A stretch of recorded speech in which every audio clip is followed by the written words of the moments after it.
podcast.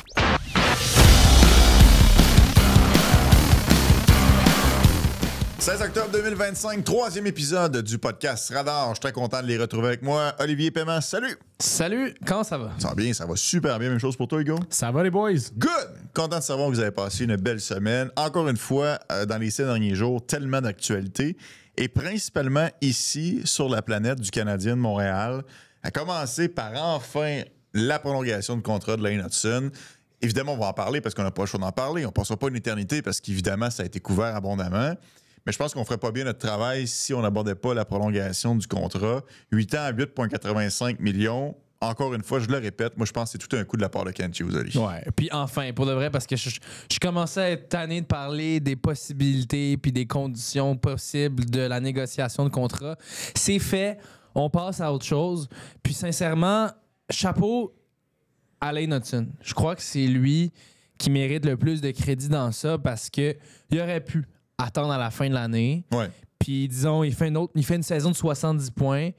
Puis là, il y a un Calder avec un record. Puis une autre superbe saison, disons, il finit top 5 Norris. Puis dire non. Moi, ce que je veux, là, c'est 10, 11, 12 millions de dollars. Mais je pense que c'est un joueur que ça le dérangeait. Il voulait pas nuire à l'équipe. Il était voulait pas être une pour faire distraction. une saison de 70 points. Non, parce que justement, je pense que ça y jouait dans la tête. Fait que lui, il décide de mettre un petit peu d'eau dans son vin. Il veut juste finir ce dossier-là le plus rapidement possible. Et il le fait. Je veux dire, si je vous avais dit dans le podcast la semaine passée que Lane Hutson ferait moins ou aurait un cap-hit moins élevé, parce qu'après ça, on rentrera pas dans les fiscalités, là, mais un cap-hit moins élevé que Jackson Lacombe et Luke Hughes. Jamais. Est-ce que vous m'auriez cru? Ben non, jamais. pas du tout. Puis chapeau au gars, puis il avait de l'air un peu, tu sais, il avait de l'air tanné. Il voulait pousser pour l'équipe. C'est ça le sentiment que j'avais. C'est comme, il dit à son agent, hey, là, let's go. Le prochain neuf, on y va. Là, mais je vais répondre à ta question, puis je vais dire, j'aurais cru si ça avait été l'inverse. Si Hutson avait signé avant et que finalement, plus tard, Lacombe et Hughes signent, là, tu fais, bon, OK, regarde, il s'est fait avoir, et là, par rapport au marché, finalement. Mais en connaissance de cause, sachant que les deux autres défenseurs, puis là chez moi, là, avec l'Américain, la convention de retraite. Oh my God! Là, oh my mais God! en argent, parce que moi, je vais vous le dire bien franchement, là, ça m'a gossé, là. Ouais. Là, je suis allé écrire sur Twitter, j'en reviens pas. Là. Puis là, il y a 3-4 personnes. C'est bien correct, qui ont le droit, là, qui sont allés m'écrire. Mais pourtant, c'était une évidence. Mais si tu avais suivi le dossier, tu l'aurais su. Honnêtement, la seule chose qui compte, c'est le cap-hit. C'est la seule affaire qui C'est la importe. seule là. chose. J'en Le ai reste- rien à cirer. Là. Tant mieux qu'il mette de l'argent dans ses poches. Ça change rien dans ma vie. S'il veut sauver de l'impôt, qu'il fasse ça pour de vrai, tant qu'il finit pas en prison pour évasion fiscale. Là. Moi, j'ai pas de problème avec ça. Mais à la fin de la journée, là, nous, en tant qu'observateurs, en tant que partisans du Canadien, la seule chose qui compte, c'est le cap-hit. Ouais. Parce que c'est la seule chose qui a une influence sur le reste de l'équipe à court, moyen, long terme. Puis je te dirais même, au-delà de ça, j'encourage ça, moi. Ben oui. Des structures puis des bonnets à la signature, si ça fait en sorte que ça diminue votre montant sur la masse salariale, Parfait. ben go for it. Ben oui. On a un propriétaire qui a les reins assez solides que ça ne dérange pas de sortir 11 millions de ses poches d'une shot pour payer le joueur, mais qu'après ça, le joueur fasse fructifier cet argent-là. Ben, chapeau à toi, mon ami. Moi, vraiment. Tu sais, il y avait le choix, là. C'était un plus gros capite, mais moins de bonnie ou l'inverse. Ben, moi, je vais prendre l'inverse, puis je vais prendre juste 8,85 sur la masse. Ouais, je suis totalement d'accord. Puis je pense que ça montre aussi que l'état-major du Canadien en ce moment, on va parler d'eux un petit peu plus tard avec leur prolongation de contrat, mais ils sont sharp. Ils sont allumés. Ouais. C'est du monde qui essaie tout le temps de trouver des façons différentes de s'améliorer, des façons de un petit peu rentrer dans les mailles du système puis tirer avantage de tout ça. On l'a vu pendant la reconstruction, les différentes transactions que Kent Hughes a fait. On le voit dans les négociations de contrat. C'est brillant. Puis moi, je suis juste content pour les Hutson. Je suis content pour le reste de l'équipe d'avoir ce noyau-là sous contrat encore pendant 5 saisons à un cap-hit qui, pour tout le monde, est très raisonnable. C'est immense. Surtout quand tu compares à d'autres équipes comme les Maple Leafs, que ça a été absolument le contraire. Puis c'est justement ça qui les a empêchés, je pense, d'atteindre un long parcours en série avec le Core 4. Il jouait à saute-mouton. Exact. Non, c'est l'inverse. Le jour où Tavares a signé le 1er juillet, son contrat de 11 millions par année, c'était fini. Parce que tout le monde voulait battre le prix de ce gars-là qui venait de l'extérieur en plus. Parce que si lui vaut 11 millions, moi, je vaux au moins 8,5. Exact. C'était super individuel. Puis là, je vais mettre un peu ma casquette de coach, là, mais comme... Pas celle des Blue Jays. Pas celle des Blue Jays, d'ailleurs. Blue Jays chapeau. Mais... Let's go, Blue Jays. Let's go. Let's go Blue Jays.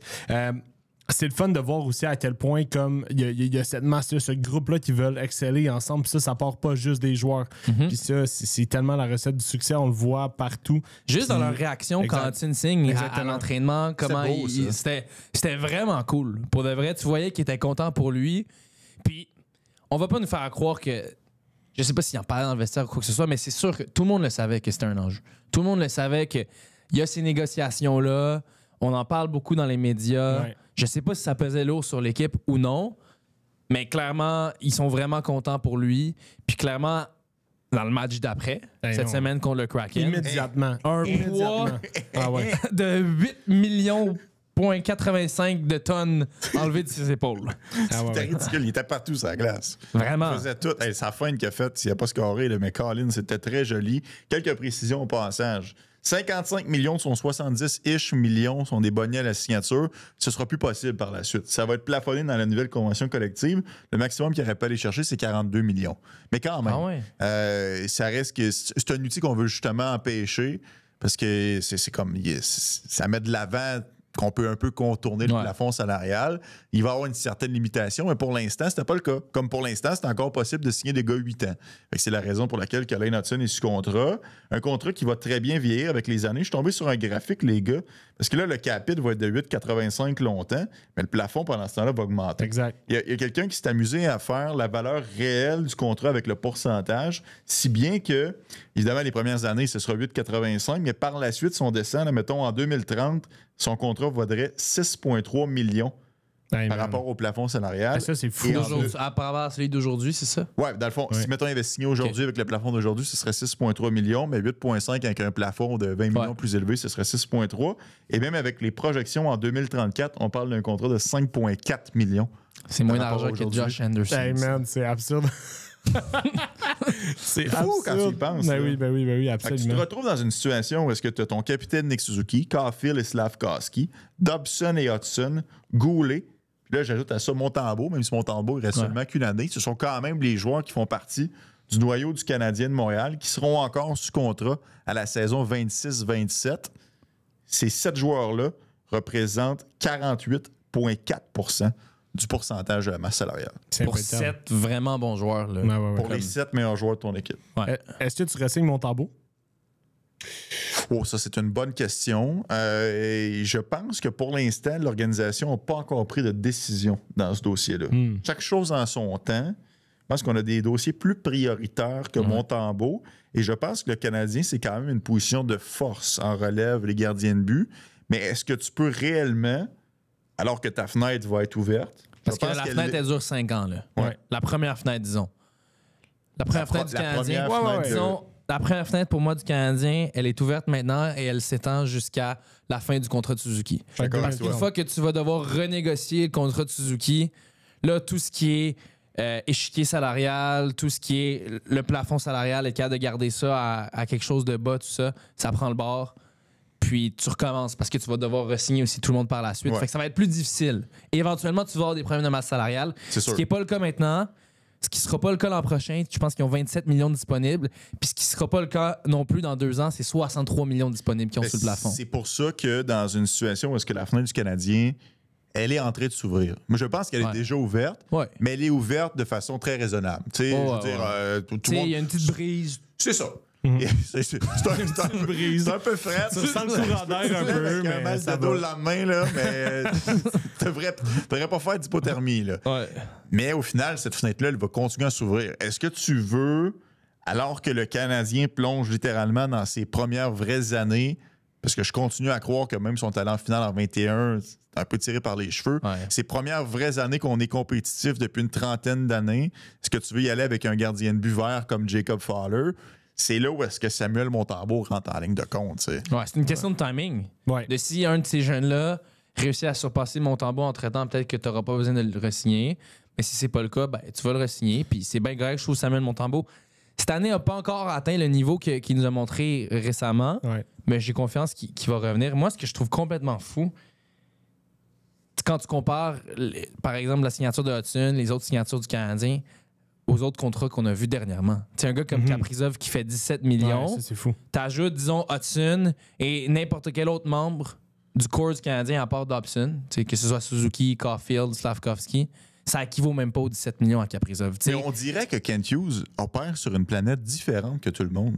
On dirait que la hausse du plafond salarial n'a pas le même impact à Montréal que dans les autres marchés. Mais C'est vrai. oui. C'est vrai. Le seul autre marché, en fait, où je dirais, c'est la Floride avec Bill Zito. Exact. Qui est Ouais, le c'est seul ça, autre c'est que je une autre dirais opportunité. maître négociateur Point commun entre les deux, des anciens agents. c'est ancien agent. Mais ça va être, je pense que ça va être une tendance aussi qui va être de plus en plus récurrente oui. de voir des agents là, qui vont être directeurs généraux parce que tu as justement ce point de vue-là du joueur. Puis ça, c'est vraiment quelque chose à ne pas nier là-dedans. Et encore une fois, tu prends aussi, en prenant en compte plusieurs clients, tu vois un peu la mentalité de ces joueurs-là. Fait que si tu te retrouves de l'autre côté, là, tu es capable de faire ton casse-tête des philosophies. Il y a une raison pourquoi Kent Hughes est allé chercher plusieurs de ses anciens clients. Mais en ce moment, ils poussent tous dans la même direction. Ils voient toute la game de la même manière. Et que tout le monde accepte d'en prendre un peu moins. Est-ce que je n'avais Exact. pas vu que ta main était dans les airs? Là, Non, mais dans- un autre truc, mini parenthèse qui est encore fou, en parlant des négociations de Kent Hughes, Lane Hudson qui fait moins que Darnell Nurse, un autre contrat que Kent Hughes a Kent Hughes a négocié à négocié. l'époque où il était agent. Une bonne Mais- affaire que Kent Hughes va se passer de la Hey, clôture. vraiment, vraiment. Mais c'est ça, tu sais. Mais il a dû être chiant aussi là, à négocier avec quand t'es Il GM. là. présentait les joueurs, ça Ah devait ouais. être terrible. Ah ouais. Ça devait être Il se bat épouvantable. pour chaque scène. Ouais. Ben, tu le vois, un autre Ouais. contrat, je me souviens pas si c'est ici ou je l'ai dit dans le club du matin, un autre contrat que ce n'est pas un chiffron. Ouais. 8,85 millions. Ouais, c'est quasiment gossant, mais chapeau de ce 150 000 là que tu sauves par rapport à un contrat de 9 Ouais. millions, ça fait une différence, tu sais, parce que quand tu accumules les 150 000 sur plein de contrats, c'est un joueur que tu peux signer à la fin de la journée. Ah oui, exact. D'ailleurs, j'ai envie de jouer avec vous. Je vais vous nommer une coupe de contrats que Kent Hughes a signé depuis qu'il est en poste à Montréal. Ouais. Et vous me dites, selon vous, lequel est le meilleur rapport qualité-prix. OK. Puis, bon. évidemment, en considérant le nombre d'années aussi, pas juste le salaire actuel. là. On parle de Caulfield à 7,85 millions. Slavkovski à 7,6 millions. Il a signé Kirby Dack à 3,362 millions. Alex Newhook, 2,9 millions. Jake Evans à 2,850. Joe Veleno va passer. Il a signé Dwight Dobson à 9,5 millions. Kaelin Goulet à 5,55 millions. Il l'a aussi accordé un contrat à Herbert Jacquet à 1,3 millions et Lane Hudson à 8,85, sans oublier Samuel Montembeault à 3,15 millions. Je vais commencer avec toi, Hugo. Ben écoute, moi, c'est sûr que je pense que le meilleur pool de tout ça, tu sais, Jake Evans, là. Jake Evans est là-dedans. Là. T'as pas le choix, là. Tu sais, pour ce qu'il demandait, ce que les rumeurs disaient aussi, et que finalement, t'as réussi, je dirais pas à ramener le joueur sur terre, mais t'as réussi à faire comprendre le rôle spécifiquement de ton joueur, qui est très, très, très important, qu'il a été encore plus l'année dernière. Ben ça, encore une fois, ça rentre dans l'esprit collectif, ça rentre dans l'esprit de la masse de groupe. Et Jake Evans est excellent et s'améliore de plus en plus aussi. Donc, pour moi, c'est quand même assez impressionnant. Là. Surtout considérant que le marché avait une forte Ouais, il demande. aurait pu aller chercher 4 millions sûrement. C'est ce que je pense aussi, Oli. Ouais. Moi, j'y vais avec Goulet parce que 5,5 millions pour un super bon défenseur défensif, un général, un shutdown. Goulet, il bloque des tirs, il neutralise les meilleurs attaquants de l'autre côté. C'est sûr que les blessures, c'est un gros enjeu avec lui, puis je pense que c'est pour ça qu'on était capable de le signer à rabais.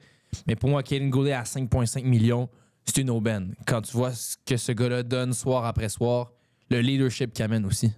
Ah, c'est sûr ouais. et certain. Kaelin Goulet, s'il reste en santé, c'est un général. Mais Ben, c'est un c'est ça. si quand même important. C'est un énorme si. Ouais.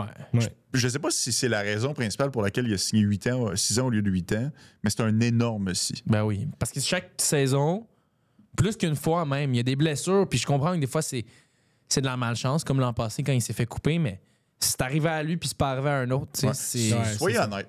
Quand il a droppé avec Louis Cravier, Et- avez-vous eu peur qu'il se blesse à la main? Ben oui. Mais en- Ben oui. Tout le monde a le même réflexe. Ben oui. il est fragile, c'est Chaque de la fois que tu le porcelaine, ce vois- gars-là. C'est ça, chaque fois que tu le vois bloquer un tir, prendre une mise en échec dans le coin, t'es comme, oh, j'ai peur. que- En même temps, il Ouais. ne peut pas s'éloigner de ça. Non. C'est un C'est son joueur style de jeu. qui va toujours se donner à 200%. Ouais. Puis la journée qui donne plus de mise en échec, ou la journée qui essaye plus de bloquer de lancer, ou la journée qui fait pas la sortie de zone puis qui est craintif, puis que là, ça fait un revirement, il ne sera plus efficace. C'est ça. Puis Ouais. ce qui risque de faire en sorte qu'il va avoir une carrière, disons, de 12 ans dans la LNH à la place d'une carrière peut-être de 18 ans s'il y avait un style de jeu un peu plus conservateur, un peu moins physique, tout ça. Mais on sent aussi que ça l'affecte pas trop. Tu sais, ses retours de blessure, oui, peut-être pendant un match, il va être un peu plus fragile, il va prendre moins de risques. Mais après ça, il reste pas confiant. Tu sais, exactement, il garde sa game, il sait exactement quoi faire. Puis ça, c'est les bonnes qualités de leader. Puis chose, mettons, que Kirby Dach fait un peu moins. Tu sais, mais là, ça va bien, Kirby Dach, cette année. Ça va bien cette année. Ça va bien cette année. J'ai hâte de voir. Il a marqué au dernier match. Pas le plus beau début, mais il était devant le gardien. Ouais. Et moi, j'y crois encore à Kirby. L'année de contrat, ça, je pense que c'est indéniable. Ben toi, t'es son plus grand fan. Je suis surpris que t'aies pas mis son chandail aujourd'hui. J'y ai pensé. Évidemment. Mais c'est pas que je suis son plus grand fan. C'est juste que, un peu comme Goulet, je pense qu'il y a une question de rythme avec les blessures. Et le potentiel est là. Puis on en a vu l'espace de quelques parties il y a 2 ans, un flash de la part de Dak. S'il est capable de coller les morceaux du casse-tête ensemble, il peut. Et honnêtement, la chance est là. Le poste de deuxième centre n'a pas été comblé. Avec Ivan Demidov, là. Mais non, éventuellement, il faut que ça clique. Faut que ça clique. Puis il faut qu'il connecte. Il faut vraiment qu'il reste sur son style de jeu, à utiliser son corps, utiliser sa vitesse. T'sais. Puis je pense que c'est vraiment la grande comparaison avec Goulet qui va faire la grenouille puis bloquer des shots. Là. Ça va vraiment être ça. Là. Pas trop sûr de suivre la grenouille. Avec la grenouille. Non, mais dans le sens que il va pas avoir peur de mettre son corps devant le jeu pour aller bloquer un lancer, pour bloquer une ligne de passe. Kirby Dach va utiliser son corps pour aller récupérer des rondelles, pour tasser des joueurs. Il va se servir du momentum qu'il gagne en zone offensive pour justement créer de l'espace pour ses coéquipiers. C'est la responsabilité d'un joueur de centre là-dedans. Ouais. Métaphore à travailler. C'est plus l'idéologie de la grenouille. C'est correct. Ben non, mais quand on passe à une grenouille, des fois, on a juste le goût de dire des affaires. C'est ça. Exact. Bon, les gars, je vais vous amener sur un point de vue plus futur maintenant avec le Canadien de Montréal. Kent Hughes et Jeff Gorton ont signé une entente de 5 ans. On a même élevé Gorton à un poste de président des opérations au hockey. Une formalité, honnêtement. Je pense que tout le monde s'attendait à ce que ça arrive. Ce sont de loin les meilleurs états-majors qu'on a eu en place depuis des décennies avec le Canadien. C'est pleinement mérité. En l'espace de quelques années à peine, ils ont réussi à passer à travers une reconstruction et à nous donner de l'espoir et à redevenir une équipe compétitive. Je pense que Lee, tu es d'accord avec moi que ça allait de soi qu'on leur donne cette prolongation de contrat. Ben oui, absolument. C'était un no-brainer. Puis je pense que ça fait un bout que ça se travaillait. Quand tu regardes, on préfère la chronologie des événements, mais le simple fait d'avoir entamé une reconstruction à Montréal, pas facile, puis de voir qu'en 3 ans, on est déjà à ce point-ci. Une reconstruction de 3 ans, c'est vraiment rare dans la LNH. Là. Généralement, ça dure 5, 7. Si t'es à Détroit, on est à 10, puis Buffalo, 14. Ouais. Mais eux, ils ont été capables de le faire rapidement comme ça. Puis j'ai une question pour vous. Où est-ce que vous classez cet état-major-là à travers les meilleurs de la Ligue nationale de hockey? Disons, bon, c'est rare. C'est pas toutes les organisations qui ont 2 rôles comme ça, là, mais disons, DG ou quoi que ce soit, où est-ce que vous les classez? Je pense qu'on en a parlé tantôt, Bill Zito doit être premier avec les Panthers. Oui, puis je pense que Julien Brisebois aussi mérite beaucoup de crédit. Jim Neal avec les Stars. Jim Neal avec les Stars aussi, c'est très bon. Mais c'est tough. Mais on parle quand même, par contre, de 3 marchés qui bénéficient des taxes. Les 3. Oui. C'est vrai, ça. C'est une situation différente quand même à Montréal. Parce que, honnêtement, je pense qu'on est un peu chiés, mais y a-tu tant d'équipes à travers la LNH qu'on regarde puis qu'on est comme, ils sont bien gérés? Pas tant. Mais te le dire, dans l'Ouest canadien, là, ça fait pitié puis pas à peu près. Ben dans le Canada, Kevin Cheveldayoff peut-être aussi avec les Jets. Oui. Kevin chapeau à lui. Kevin Cheveldayoff, c'est impressionnant. Parce que, d'ailleurs, soit dit en passant, quand on va émettre des sujets, on va souvent partir en peur. Comme tout ce qu'on jase présentement, il n'y avait rien de prévu. et des fois, il y a des affaires qui nous passent par la tête puis on en oublie. Mais on lit vos commentaires sur le YouTube puis je trouve ça le fun. Puis il y a des gens qui essaient de nous dire la dernière fois qu'il y a signature de contrat, parce que la semaine passée, souvenez-vous, c'est qui le dernier free agent de qualité avec les Jets? Dimitri Kulikov en 2017. La dernière fois que les Jets ont signé un joueur autonome d'importance. C'est pas Mitch Marner, là. Non, c'est ça. Mais ça témoigne du fait que les Jets, on repêche et on développe. Là. Ouais. C'est des hommes de confiance, c'est un bon réseau, un bon système qui est implanté. Puis ce qu'on est capable de faire aussi avec les jeunes, c'est impressionnant. On va vanter, mettons, les Jets qui vont avoir pris quelques joueurs avec des caractéristiques différentes qui qui sont importants dans ce développement-là, genre Cole Perfetti. Là, il est blessé, mais moi, j'ai vraiment aimé la sélection de Cole Perfetti à ce moment-là. Ouais. C'est un gars qui était quand même responsable, c'est un gars qui avait un bon lancer, qui avait un bon QI. Carl Connor, naturellement, on a profité de la bourde des Bruins. Ça pour dire que oui, ça c'était vrai. Là, on se souvient tous de Senichin et compagnie, ex-Boril. Ça pour dire que les Jets de Winnipeg, je pense qu'ils font partie des équipes qui sont bien gérées dans le Canada. Plus que les Oilers, même si les Oilers sortent de 2 finales de la Coupe.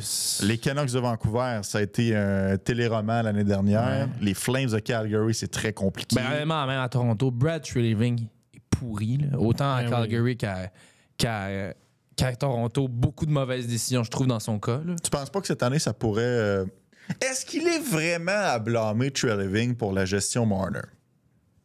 Mais il a hérité d'un dossier qui était déjà très chaud. Là. Moi, je pense que c'est pas vraiment de sa faute. Même si ce sera sous sa gouverne, qu'au final, Mitch Marner va avoir quitté Toronto. Oui. Peut-être pour le dossier Mitch Marner, on peut l'excuser, mais la mauvaise gestion du plafond salarial chez les Maple Leafs, tu sais, c'est lui, je pense, qui a donné le contrat de 3 ans à Ryan Reeves il y a quelques années. Plusieurs mauvaises décisions comme ça. Ouais, mais on parle de contrat. C'était quoi? C'était 1,35 là? Je le sais, mais ils ont donc donné des mauvais contrats à Toronto. Je suis d'accord, c'était pas un bon contrat. Je vais juste dire, c'est pas le contrat qui t'ampute le plus. Non, mais Kent Hughes donnerait jamais ce contrat-là. Non. Mais tiens, mettons, il a signé Tanev, à mon souvenir, une fois qu'on a signé fait... 6 ans Tanev. Ouais, c'est ça. C'est lui qui l'a acquis. Il l'a acquis, c'est ça. Sur le marché de joueurs autonomes. Bon, en tout cas, non. Treliving, plus pour son travail à Calgary, qui était mauvais. À Toronto, un peu moins pire. Ouais. Mais je suis pas un fan de lui. Mais en tout cas, le duo Gorton-Hughes, puis quand je regardais les réactions cette semaine à travers la ligue par rapport à la signature de Hudson, tout le monde est jaloux. Tout le monde est comme... Ouais. Comment ça se fait qu'à chaque fois, ils réussissent à sortir des lapins de leur chapeau comme ça? C'est vraiment impressionnant. Puis tant mieux qu'on les ait. Puis d'après moi, ils doivent être grassement payés. Là. Est-ce que vous avez vu... Ouais, est-ce que vous avez vu la vidéo de Steve Dangle au podcast qui disait, c'est pas juste. Là. Arrêtez, soyez jaloux du Canadien, c'était fou. Là. C'était genre un fan des Leafs en désespoir total. Là. Mais je suis 100% d'accord qu'il faut donner du crédit à Kent Hughes, et avec raison. Mais je donne aussi du gros crédit aux joueurs.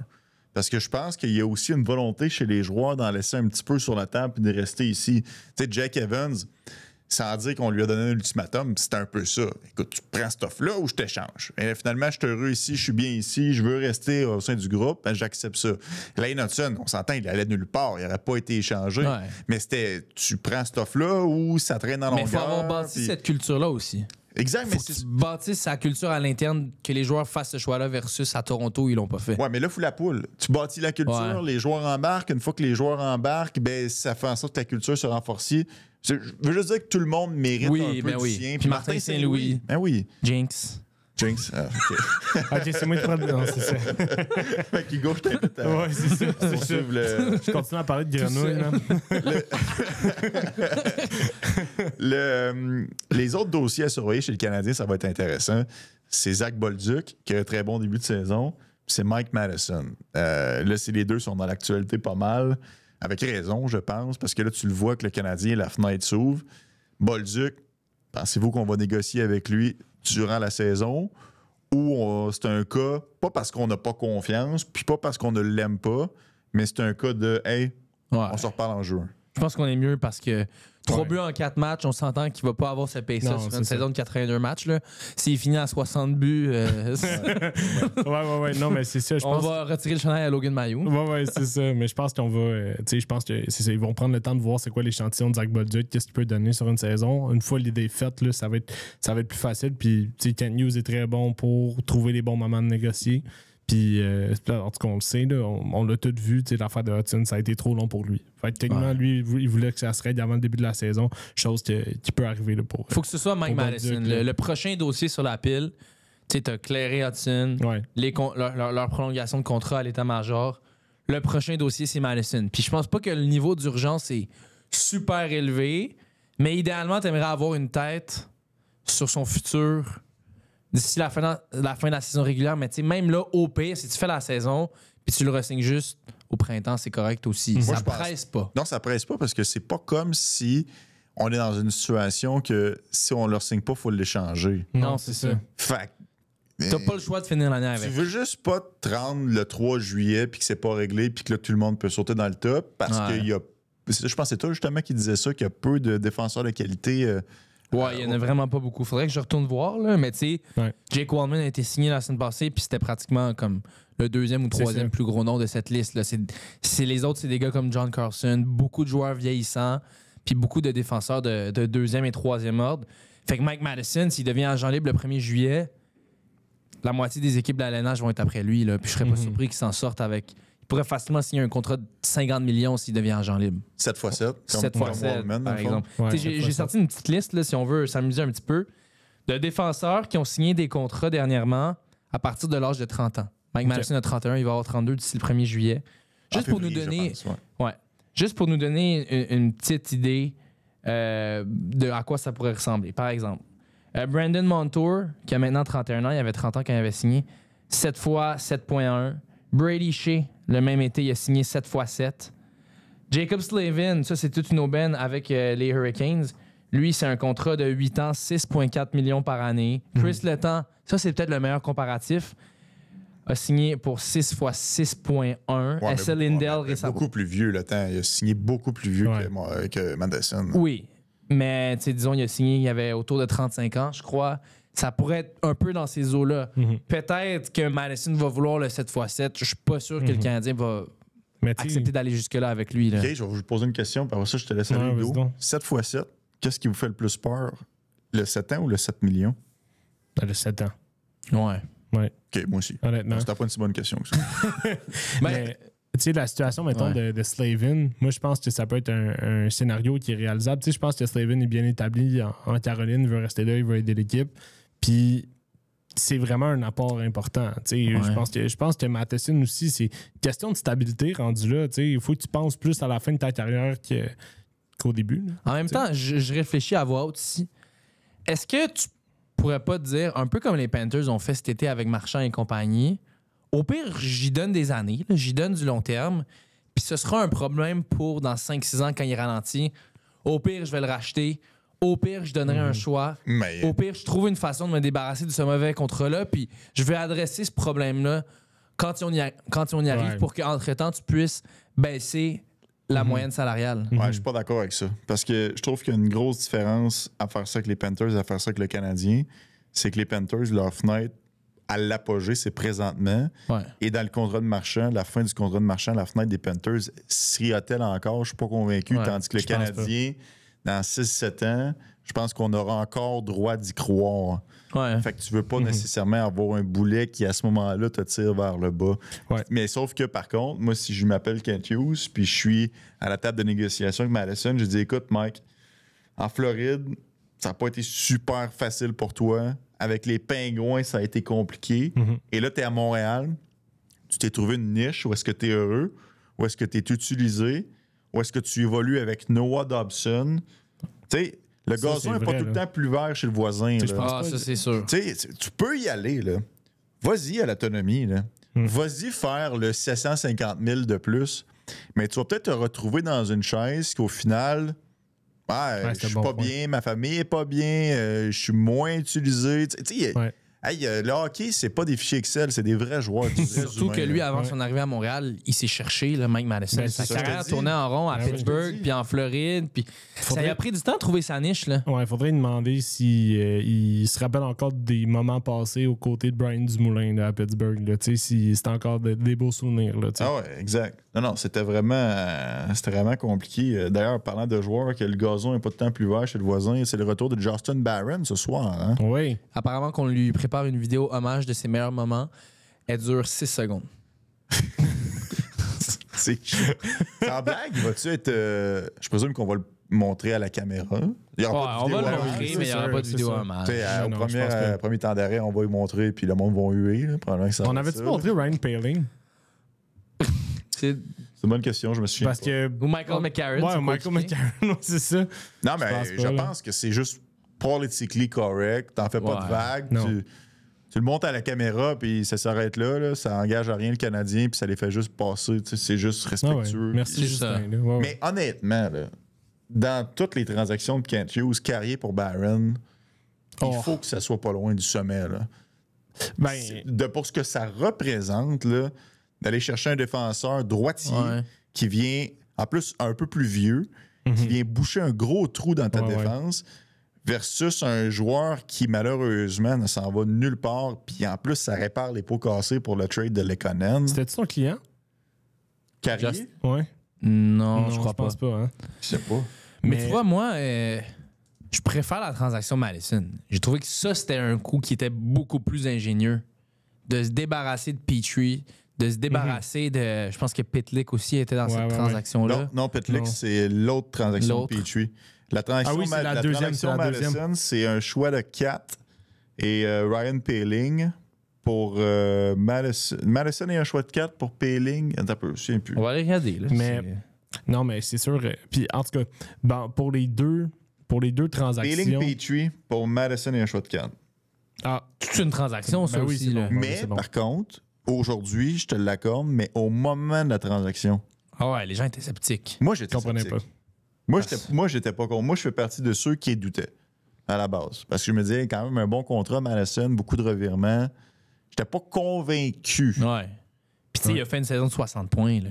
T'as donné un Jeff Petrie en fin de carrière. Ouais. Qui ça ne tentait plus d'être ici. Ryan Poehling, finalement, est devenu un bon joueur de 4e trio. Ouais. Mais pour un assistant, pour un leader, pour. Ça, je trouve que l'impact de Madison sur le Canadien est plus gros que celui de Carrier. Mais c'est comme un peu... je suis d'accord. Je suis 100% d'accord. Mais ça fait juste que Carrier-Barron, ça reste un bon trade. Ben c'est une question de moment. Il a pu saisir l'opportunité. Je pense que Hughes a vu la situation Matheson comme étant une situation de rebondissement.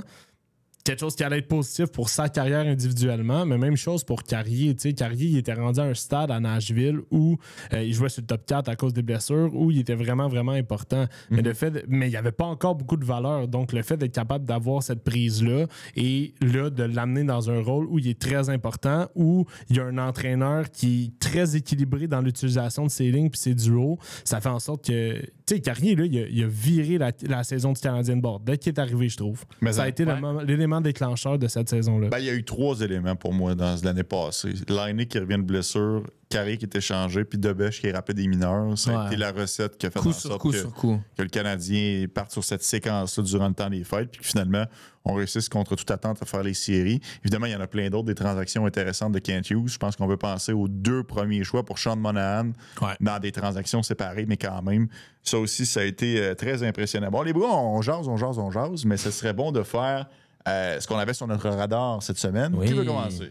Je peux y aller, si vous voulez. Vas-y. La situation des gardiens de but chez les Hurricanes de la Caroline. Je trouve que on n'est pas chanceux. OK, on a Frédéric Anderson qui est souvent blessé, mais qui est capable de revenir en série pour une raison X. Puis on a Piotr Kochetkov aussi que... Il monte des beaux flashs par-ci, par-là, mais lui aussi, au niveau de la santé, ça peut être difficile par moment. Écoute, les Hurricanes, ça fait longtemps qu'ils essayent des gardiens de but et qu'ils sont capables d'aller chercher quand même des bonnes séquences de succès. Là, ça a été Brandon Bossy qui a eu sa première victoire contre les Sharks de San Jose. Mais Bossy, ça faisait longtemps qu'il roulait sa bosse dans la Ligue américaine. Il était un espoir. C'est vrai. Bossy roulait sa bosse. Très bien joué. C'était même pas aucun jeu de mots là-dedans. Honnêtement. Ah, ben, prends-les. J'adore. Mais c'est ça, qui arrive, qui est quand même solide dans la Ligue américaine pour les Bruins de Providence, mais n'a pas sa chance. On a Swayman, Olmark, on ne sait pas qu'est-ce qu'on fait, on s'en va ailleurs. Il est capable d'avoir sa première victoire, mais je vous amène un peu avant. Il y a eu Dustin Tokarski qui a passé là. Il y a eu Curtis McElhinney qui a passé là, qui ont connu certains succès là. Ils ont pu se refaire un nom, signer un contrat par après dans la Ligue nationale. C'est bizarre le phénomène des gardiens de but en Caroline et ça va peut-être arriver avec Bossy encore. Là. Ouais, puis c'est dommage un peu en quelque sorte pour Cayden Primo. En même temps, on avait un peu abandonné sur lui parce qu'on est allé chercher Bossy au balotage pour mettre Primo sur les waivers. Parce qu'à la base, les Hurricanes ont transigé pour Cayden Primo. C'est mineur, c'est un choix de 7. Là. Mais quand même, ça reste qu'on y croyait au projet Primo. Puis finalement, Primo, bang, débarque à Toronto. Puis là, gagne son premier match. Contre les Prédateurs de Nashville. Donne 4 buts, mais a quand même gagné. C'est quand même spécial de voir l'ancien gardien de but du Canadien. Moi, je lui souhaite pas de mal, honnêtement, à Primo. Non. Ils n'ont rien fait, là. Puis il n'a pas claqué. C'est juste qu'on avait on avait des espoirs un peu trop élevé pour. Mais il nous a fait Ce qu'il rêver. représentait. C'est sûr, c'est un Choix de ancien choix de 7e 7. tour. Là. Mais il t'a fait rêver quand même avec le Rocket. Ben oui, exact. Il a été Puis solide. Northeastern, il avait été très bon. Ouais, Fait- ouais. Je pense qu'il y avait eu un bon tournoi mondial junior avec les États-Unis. Fait que là, Il avait gagné gardien du c'est tournoi. ça. Mais tu sais, quand tu repêches un gars en 7e ronde, faut pas que tu t'attendes à ce qu'il soit plus que ça. En même Déjà, temps- il a surpassé les attentes déjà. En même temps, pardon pour le micro, mais en même temps, les gardiens de but, c'est comme, on dirait que c'est la position parce que c'est pas gage de succès, Ben oui. l'emplacement jamais, du ouais. repêchage. Puis c'est ça aussi, je trouve que c'est une bonne stratégie de Kent Hughes. À un moment donné, on dirait qu'il a comme dépassé la 4e ronde. là, C'est gardien. Puis des gros bonhommes. Ouais, exact. On Parce a, qu'on on sait a un pas. type gros, puis tu prends une chance, tu roules le dé, puis t'espères. Puis T'sais- là, pour le moment, bon, Ouais, on n'a pas encore vu les résultats, mais ça va prendre des années Ouais. avant de le savoir. Je veux pas péter votre bulle, c'est le choix de 7e ronde. Mais je pense que Dustin Wolf, c'est un choix de 7e ronde. Oui, c'est vrai, ça. Mais tu sais, tu regardes le gardien, les gardiens, le mois de m'emmener, moi j'en ai plein mon casse. Là. Pour Mais vrai, mettre là, trop tôt, tu suis pas son. Alexis Cournoyer, tu vas pas suivre ça, en non? 2023, là, on en a drafté 3, le Ouais. Fowler, Quentin Miller, puis Evgeny Volokin, qui est quand même prometteur aussi. Volokin, personne ne parle de lui, mais quand même des chiffres intéressants en Russie. Tu sais, après ça, l'année d'avant, tu as Emmett Croteau, l'année d'avant, c'était Joe Verbedik, l'année d'avant, c'était Jakub Debes, Joe l'année Verbeek. d'avant, c'était Là, Hugo, Frédéric il est Descartes. excité. Là. Hugo, il Ah aime ouais, ça là, quand on j'aime parle ça, de là. gardien Ça, j'aime ça, obscur. là. Là. Puis, tu sais, je reviens plus tôt, là, Mikus Vekvanax en 2024, puis l'année passée, 2 fois, Arseny Radkov et Alexis Cournoyer. Je Ouais. pense qu'on a fait le tour du jardin, là. On en a Fait que toi, masse. t'arrêterais d'en repêcher? Mais c'est pas que j'arrêterais d'en repêcher, mais c'était-tu nécessaire l'année passée d'en repêcher 2, tu sais, dont un en 3e ronde? Ouais. Oui, mais c'est comme un. Tu prends une chance, là. Ouais. Tu sais, tu joues au poker, puis t'espères. Ouais, mais on peut-tu prendre une chance avec un joueur de talent qui patine à l'attaque ou à la défensive aussi? Ou Non, mais parce que ton taux de réussite, disons, sur un gardien de but est plus bas que sur un patineur. Oui. Fait que t'as besoin de plus de chances pour essayer d'en réussir un. Mais moi, je Oui. pense que c'est l'aspect de la 3e ronde aussi, c'était tôt, là. 3e ronde. Toi, tu viserais plus la qualité, genre plus haut. Ben, tu sais, on aurait pu. Il y en avait des bons joueurs là, disponibles. Là. Ouais. Au Ben, moment- Jacob Fowler, quand même, début de 3e ronde. Oui, c'est ça. Ben, Mais tu c'est sais, ça, mais il on est déjà joue. dans ton organisation, C'est il ça. est déjà développé, ça se passe déjà bien. Ouais. Mais Moi, j'ai aucun problème avec cette stratégie-là. après Fowler, c'est qui? Il n'y en a pas. Le deuxième, disons, dans l'échiquier. Ouais. Ben, Non, c'est c'est trop- Jakub de Bèche, je suis désolé, mais. Ouais, mais Ok, on va oui, dire... oui, non, mais mettons, Debèche est déjà établi, là. Ouais. Tu sais, pour Ouais, mais pour ceux dans qui ma s'en tête, viennent. dans la hiérarchie du Canadien, au moment où on se parle, Fowler est devant de Bèche. Mais non. Oh. Ben non. Mais il a jamais joué à Montréal. Puis, c'est parce qu'il est plus jeune. Non, moi, je Tu penses que qu'est-ce si, que- mettons... que- Non, mais Ok, ok, va te ok, poser- attends, non, mais je vais te poser la question. Je vais te poser la question. Ok. Moi, je suis une équipe de la Ligue nationale de hockey. Je te dis, parfait, on a un deal, mais faut que tu me rajoutes un gardien. Ouais. OK, toi, t'es Kent Hughes. Je te dis, Ouais. donne-moi celui que tu veux entre Fowler et Debèche. Toi, tu vas me donner Fowler avant de me donner Debèche. Qu'est-ce que Fowler a fait que Dobèche n'a pas fait? Je te dis pas une question d'accomplissement. Il y en a un qui est plus vieux que l'autre. Je te dis juste que pour moi, Kent Hughes, dans sa tête, Jacob Fowler a plus de valeur à ses yeux que Jakub Debèche. Puis, en fait, moi, je pense qu'il y a aussi. Check le développement. Genre, Debèche, ça a été très comme beige jusqu'à temps qu'il y ait quelque chose qui a marché. Et là, il est prêt à être dans la Ligue nationale. J'ai le sentiment que Jacob Fowler, c'est juste exponentiel, son développement. Puis il va aller. Je trouve que le plafond de Fowler est beaucoup plus haut que celui de Debèche. Mais je dis pas que Debèche ne pourrait pas être un partant un moment donné dans sa carrière, mais je pense que Fowler peut avoir un statut de comme gardien élite. Là. Ouais, mais tu sais, mettons, j'en avais rien de Debèche, mais il est bon. Depuis qu'il a posé sa fameuse photo sur le lit dans la chambre Ça, c'est d'hôtel, malade. là, Ah oui. il est pas tuable. Il est vraiment, vraiment dominant devant son filet, puis tant mieux, puis c'est parfait. Et il a juste 24 ans. Mais va te promener dans la rue, puis même, je vous poserai la question à vous, dans 5 ans, qui est le gardien de but numéro 1 du Canadien? Allez-vous vraiment me nommer Jakub Debèche? Y croyez-vous? Moi, je pense que c'est Fowler. Moi, je pense que c'est Fowler. Je suis d'accord avec vous, c'est juste que c'est difficile de miser sur des gardiens qui n'ont pas encore joué dans la Ligue nationale. Tu as raison. Je suis d'accord avec Zachary toi. Foucalé était vu comme un sure bet. Il va être un bon gardien de la LNH. Les gardiens, c'est tellement risqué, le développement, c'est tellement difficile. Tu viens de parler de Dustin Wolf. On Soit de sait pas. 7e ronde, il accède à la Ligue à 24 ans, Ouais. sorti d'absolument nulle part. Mais lui aussi, ça peut Je pense du pas temps. que le Canadien peut avoir la certitude en ce moment de on a notre gardien de l'avenir en Jacob Fowler. OK, mais non, mais je vais te reposer ma question.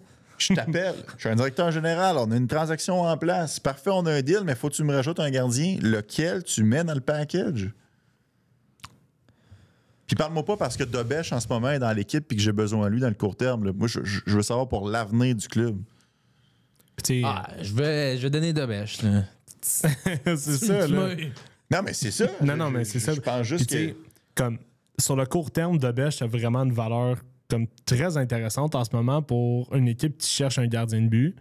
Non, on parle pas de transiger Dobesch, on fait juste parler de sa valeur dans un package. Ouais. Pour un deuxième centre, hypothétiquement. C'est ça. Puis c'est pas tant hypothéqué, je trouve. Qu'est-ce que tu as devant le filet? C'est ça qui est intéressant là-dedans. Ouais. En tout cas, tout ça pour dire que je pense qu'il faut quand même continuer à repêcher des gardiens. Ouais, mais 3 la même année, c'est trop. Moi, c'est ça que je dis. Puis, 3e tour, je trouve que c'est très tôt. Mais regarde, c'est correct, on verra ce que Radka va devenir et j'espère qu'il me fera ravaler mes paroles. Tu l'as dit, Dobesch, très confiance en lui. Ouais. On a vécu des années dernièrement où est-ce que Colin DeBin, Al Montoya, Keith Kincaid, Ben Scrivens. Ben Scriven. Hey, Keith Kincaid, est-ce que vous vous souvenez de son two-pad stat à Keith Kincaid? Avec les Canadiens. il tombait souvent en tout. Non, il avait fait un arrêt incroyable contre le Wild du Minnesota. C'est juste ça que je me souviens. Ouais. En tout cas. Je me souviens, par contre, j'étais à TVA pour Ben Scrivens, puis on était sur le Ben Scrivens Watch. Puis là, ça, c'est drôle. Ouais, pourquoi c'était gros ça encore? Ça me dit de quoi, là? C'est comme c'était long, ça traînait, puis là, il y avait Brandon Prost, puis là, t'avais toute l'histoire. Ouais. Problème, depuis mon Dieu. Il n'y avait pas Zach Cashin aussi? C'est Zach Cashin qui avait été échangé pour lui. Zach Cashin pour Ben Scrivens. C'est ça. Zach Cashin. C'est ça, t'as raison. Zach Cashin a eu la même carrière avec les Canadiens que Sammy Blais sans l'accident pour Sammy Blais. C'est vrai. C'est bon. C'est vrai. C'est vraiment bon. Ah, c'est très bon. On va pas être un peu plus que ça. On va aller sur un autre radar. Je vais avec le mien. Moi, mon radar cette semaine, les Sabres de Buffalo. Quelle organisation pathétique. Ça va pas. Ben, ils ont quand même battu les Sénateurs hier, là, puis ils ont battu solide. Ouais, ils ont battu solide, mais c'est big picture pour vrai. Écoute, on est le 16 octobre, puis je peux déjà t'affirmer haut et fort, ils ne feront pas les séries. Oh, un homme courageux. Je sais, je suis complètement fou. C'est fou, hein? Non, mais ils font juste pas céder. Ouais. Tu sais, publiquement, Lindy Ruff sort, puis il dit j'ai jamais dirigé une équipe aussi amorphe. Tage Thompson sort, j'étais curieux de parler du passé, lâchez-moi, je veux parler de ça. Tu sais, tu sens cette grogne-là, il y a des partisans qui ont lancé des chandails, il n'y a rien qui fonctionne sur la planète des Sabres de Buffalo. Et là, la petite cerise sur le Sunday, c'est tout le travail de Kevyn Adams. Ah, ça, c'est On a des éléments à échanger dans notre équipe de qualité, là. Des joueurs de qualité, alors que c'est bien répertorié, qu'on a échangé des joueurs au fil des années, que ça a mal tourné pour nous puis qui se sont développés ailleurs. Puis tu échanges Dylan Cousins pour Josh Norris. Josh Norris est blessé. Puis tu vas échanger J.J. Peterka pour Michael Kesselring. Qui est blessé. Puis Michael Kesselring est blessé. C'est des bad luck, les blessures, je suis d'accord. Ouais. Mais dans le cas de Norris, tout le monde le voyait venir. Ben oui. Et le pire dans tout ça, retournons il n'y a pas si longtemps que ça. Saison 2022-2023, les Sabres ratent les séries par 1 point derrière les Panthers de la Floride. Ils étaient là. T'as suivi quel point ils ont raté? La célébration de Tiger Williams de Michael Pezzetta en tir de barre. Ah oui, c'est vrai. Ouais. C'est vrai. C'est Michael Tiger Williams Pezzetta qui a achevé Les Sabres de Buffalo. Fascinant quand tu y penses. Puis tu sais, après ça, comme tu as dit, là, il accumule les mauvaises transactions depuis. On n'est pas capable d'avoir un coach stable pour bâtir le noyau. Puis la culture, on parle beaucoup de culture ici à Montréal, mais la culture doit être tellement pourrie dans ce vestiaire-là. Prends un gars comme Rasmus Dahlin, qui est pas si vieux que ça. Là. Rasmus Dahlin a 25 ans. Il connaît juste ça, la médiocrité, lui. Non, mais genre, juste ça. Complètement. Là. Ça va plus loin que ça. Là. T'sais, on a fait une célébration parce que Jeff Skinner a joué son premier match en série avec les Oilers. Là. Ça avec, là, puis c'était un gros contrat. C'était du 9 millions, je pense, Jeff Skinner. Ouais, ça par un gros contrat, puis ça avait été absolument affreux. Ah non, puis, écoute, je comprends pas. Lui, il a vu l'accumulation de drapeaux rouges, là, les joueurs qui quittaient puis qui gagnaient des coupes puis qui allaient loin en série puis qui connaissaient du succès. Lui, il a fait, on en a d'autres. Il y a tellement de mauvaises décisions bizarres. Tu repêches Rasmus Dahlin, Owen Power, 2 défenseurs gauchers, super. Là, tu échanges le meilleur ami à Hugo, Casey Middlestat, pour Bowen Byram, un autre gaucher. Oui, je comprends qu'il est gaucher, mais il a quand même du talent. C'est quand même un défenseur qui avait un beau potentiel. Un autre prompt aux blessures. va chercher mieux que ça, là, ou va chercher quelqu'un qui va être plus utile Ah, mais à ton équipe. les Casey Middlestad, c'en est un autre que c'était un pas pire flop pendant plusieurs années à Buffalo. Ça a été longtemps. Flop, Puis c'est le cas de finalement, dire. ils ont vu un espoir puis une éclosion, Ils ont puis ils se sell high. sont dit, on vend tout de suite. Là. Ouais, mais c'était-tu Bowen Byram qui allait résoudre les problèmes des Sabres? C'est sûr que si tu Non. regardes l'échiquier, tu fais OK, mais on va le faire jouer où, quand, Bowen Byron. Ça, je te l'accorde, c'est niaiseux. Ça, je Et te leur l'accorde. choix au repêchage dernièrement, ça va mal. Pour de vrai, dans les dernières années, là, ils repêchent plus, disons, dans le top 5 comme ils le Non. faisaient avant. C'est quoi, c'était Benson? Mais ils ont de la Savoie. misère. Là, Zach Benson, ça va bien, mais tu sais, ils ont eu beaucoup des Jack Quinn puis des gars comme ça qui arrivent pas à. Isaac Rosen, des gars qui. Ouais. Ouais. Ou bien on va chercher Peyton Krebs. Ouais. Là, tu C'est fais, ça, Colin, ça se passe exactement. mal. Penn State, Linus. Vous pensez que Je sais c'est pas quoi qu'est-ce qui va se qui. passer. C'est quoi le endgame? C'est quoi qui. La En ce moment, bouée il y en a du pas. secours, c'est quoi qui va se passer Honnêtement, avec ces. C'est triste à dire, faut que tu recommences. Ouais, Il faut que tu recommences. C'est ça. Encore. Nouveau chapitre, man. Il faut que tu mettes tout le monde. Quatrième version, troisième version de la reconstruction? Tu sais, t'as pas le choix, là. Il faut que tu sell high sur tes gars, puis il faut que tu sacs tout à terre. Hey, voyez-vous l'avenir, un avenir quelconque pour cette franchise-là, pour vrai? Pas là? du tout. Non. L'année passée, souvenez-vous, à Montréal, après un début de saison aussi Ouais, le catastrophique, propriétaire était débarqué. Terry Pegula t'a débarqué ici pour venir un peu shaker ses joueurs. Et là, hier, là, 4 piastres l'étiquette contre les Sénateurs. 4 On devrait aller remplir l'aréna à Buffalo, genre une Honnêtement. gang de Ça peut vraiment se faire. tous les auditeurs de On part BPM, avec de la l'armée, commission athlétique, on part puis on remplit l'aréna à Buffalo, 4$ les billets. Ouais, on C'est demande, incroyable. on demande de rebâtir le fanbase. Fait qu'on fait un concours à BPM, achète un jersey des Sabres de Buffalo à 3$. Viens à Buffalo. On Avec nous finance autres. ça. Ouais, Ah, exact. mais c'est triste. Là. Puis tu sais, même un gars comme Devin Levi, on était comment? On est notre gardien de l'avenir. Ouais. Finalement, non. C'est difficile. On a Ukko-Pekka Luukkonen qui est correct quand même. C'est un mais- bon nom. Un autre blessé. Ouais, ça. c'est ça. Mais Lui aussi, Il y avait blessé, Linus ça. sur le marque avant, ils l'ont laissé partir. Mais on le je sauveur pense avec que Slayer, Levi, il a maintenant. été précipité dans le show. Ouais. Tu sais, Ben des oui. fois, c'est ça. On Il est avait tellement 20 ans, je pense, 21 Ouais. ans. On est tellement pressé, particulièrement avec les gardiens, t'as un risque, là. Mhm. Tu sais, Ouais. surtout les Sabres. Hey, t'as une culture de pas bon. Mhm. Chaque chose en son temps. Laisse les gars se développer, Ouais. tu sais. T'es Mais- pas obligé de faire le saut immédiatement dans la Ligue nationale. Mais tu sais, je pense que le dénominateur commun de tout ça, c'est vraiment l'orgueil. En ce moment, on essaie de conserver ce qu'on a parce qu'on veut pas avouer qu'on a eu tort. Puis dans la situation, mettons, de David Levi, là, où Sam Reinhart est allé en Floride, là, on est allé chercher. Oh my God, il y a eu un bon... Son premier match dans la Ligue nationale, Levi avait été fort. Puis là, ça a été comme... OK, là, on tient peut-être une parcelle de toutes les erreurs qu'on a faites qui pourraient vraiment nous sortir ou nous donner une lueur Ouais. d'espoir. Fait que là, on y en a donné. Puis c'est ça. Surtout pour un petit gardien surutilisé qui commence dans la Ligue nationale, c'est difficile. Puis pendant ce temps-là, Reinhardt fait 57 buts. Puis j'ai l'impression, je connais pas assez la NCA pour en dire, mais que les gardiens qui sortent de Northeastern, ils sont peut-être un peu protégés à Northeastern dans le système de jeu. Tout ça, ils paraissent très, très bien. Ben, c'est Quand ça. ils arrivent dans les rangs professionnels, c'est différent.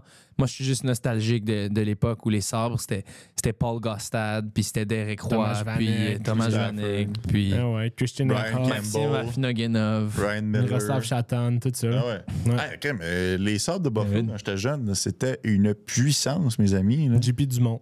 Ouais, ah ouais. Tu sais, en 2006, l'année de la finale de la Coupe des Hurricanes, les Sabres, ils ont perdu en finale de l'Est. Ouais, ils ont mais, fait 2 finales de l'Est de suite. Tu sais, ça, c'était. Pour vrai, c'était une surprise, là. Brian Miller était vraiment bon, par contre. Ouais, Ryan Miller était incroyable. Excellent. Il était incroyable. Excellent gardien de but. Ouais. On n'a plus du tout cette qualité de gardien de but-là dans la Ligue nationale avec les Sabres. Là. Non. Non, d'ailleurs, Ouais, parlant de c'est gardien, rapidement, là, avez-vous vu Alex Nedeljkovic Oui. avec les Oui. Sharks? Pauvre gars, hein? Du bon QI, ça. Le gars, man, il premier match préparatoire, premier match de la saison avec les Sharks. Tu sais, tu veux, devant tes partisans, tu as une chance d'éliminer les Golden Knights de Vegas. En partant de l'autre côté, c'est Eklund, Ouais. qui aurait pu éliminer, pas éliminer, mais battre. Éliminer. Éliminé. Les Saints, Saison des évidemment. Golden C'était la Knights. dernière chance. Eklund rate l'empty net. Puis là, Eichel lance la rondelle. La rondelle, elle bondit comme une grenouille là, vers Nedeljkovic. Puis là, elle rentre dans le filet. Puis finalement, il se fait une sortie complètement ratée. Puis, tu sais, je pense que c'est Riley Smith. Pauvre gars, honnêtement. Ouais. Je me sentais mal pour lui. C'est tough. Puis, tu sais, ce gars-là, il a quand même. Tu sais, à la base, là, quand il arrivait dans la ligue, Il y avait de l'espoir. Il y avait de l'espoir, là. Il jouait avec les Checkers, il était bon. Il a été finaliste au Calder. Ouais, finaliste Ouais. au Calder. Il y avait. Choix de deuxième monde des Red Wings, je pense. Ouais, c'est ça? Il Ça, était je suis pas pas, assez sûr. Mais tu sais, je sais qu'il a commencé avec les Canes. Ouais, il était pas en Caroline. Je pense qu'il a même gagné gardien de l'année dans la Ligue américaine. Ouais, Hurricanes, vous avez raison. Ouais, c'est ça. Mais il est allé jouer avec les Wings un peu plus ça. tard. Après, ouais. Ouais, Ok, Jonathan Bernier, ça a pas choix été de super troisième bon, par ronde. contre. En Mais t'as raison, il y avait de l'espoir en lui pour devenir Ouais, Nedeljkovic, mais les Sharks, c'est un cimetière à gardiens puis à joueurs de hockey. Ben, pas pour l'instant. C'était un vétéran. Plus gardien, C'était je un pense. vétéran, puis tu te fais envoyer ou tu finis avec les Sharks de San Jose, tu le sais que Les Sharks, c'est le nouveau Oui, Coyotes. mais mettons, t'es un bouche-trou, là. mettons, t'as 31. Tyler Toffoli, genre. Non, mais Toffoli est Toffoli, encore bon. là. C'est ça, exact. Ouais, ouais, C'est ouais. comme... Toffoli, Ouais, il a ouais. signé le paquet, par contre. Ouais, ouais, il c'est est ça, allé c'est plein ça. gré, puis il est allé pour l'argent, on Ouais, s'entend. ouais, c'est sûr. Mais Toffoli, C'est il a ça, mais oui. 33. Tu sais, Ouais. il va peut-être avoir la chance, Toffoli, de voir les bons Sharks. Ben, en tout cas, c'est le papa de la gang, là, en ce moment. Comme il l'a été à Montréal un peu. Ouais. Ils sont à combien d'années, les Sharks, de faire les séries, selon vous? Oh, ça, c'est une bonne Au question. moins 2. Moi, j'allais dire Cette 3. année et l'année prochaine? Ouais. Ouais, moi, Donc, ils font les séries dans... Cette année, c'est 26, 27... En 27, Tu sais, 28. Celebrity va avoir 21. Will Smith va avoir 22. Mm. Ils vont ajouter Gavin McKenna et Landon Dupont entre-temps. Ouais. Non, mais t'as Yaroslav quand même... Askarov va être autour de 25 ans quand même. Mais lui aussi, T'sais, ils ont c'est- quand même des gars un peu plus vieux, des Shakar Mahamadoulin, des... Bravo, tu l'as bien dit le nom. Good job. Non, non, mais C'est mon côté libanais. ça. C'est un excellent club quand même. Là, Ouais, tu sais, ouais. dans leur filiale, c'est impressionnant ce qu'ils ont. Là. Fait que tu dirais quelle année, toi, disons? Non, je dirais la même chose que toi. Ouais, Je dirais fait cette que année, 20 rate. les séries en 28. Je pense que cette année, ils 28. finissent dans la cave. Ouais. L'année prochaine, ils sont dans la même force que le Canadien l'année passée. Ouais. Ils ratent les séries de peu. Le Canadien les a fait, mais rate les séries de Ouais. peu. Puis après ça, l'année d'après, ils les font. Hey, t'as quand même Michael Misa. T'as même repêché Joshua Ravensbergen, qui est un autre excellent gardien. Hugo il l'adore, va lui. être très bon, lui. Oaxi Ouais, Wang, je qui est un l'aime. grand Full right. chinois. Ouais, 6 pieds 7. Qui est bourré de potentiel. Quentin Musty. L'année d'avant, t'as Macklin Celebrity, Sam Dickinson, Igor Chernyshov n'avait pas piqué des verres non plus. Ouais. Will Smith, Quentin Musty, même Kasper Altunen a relancé sa saison.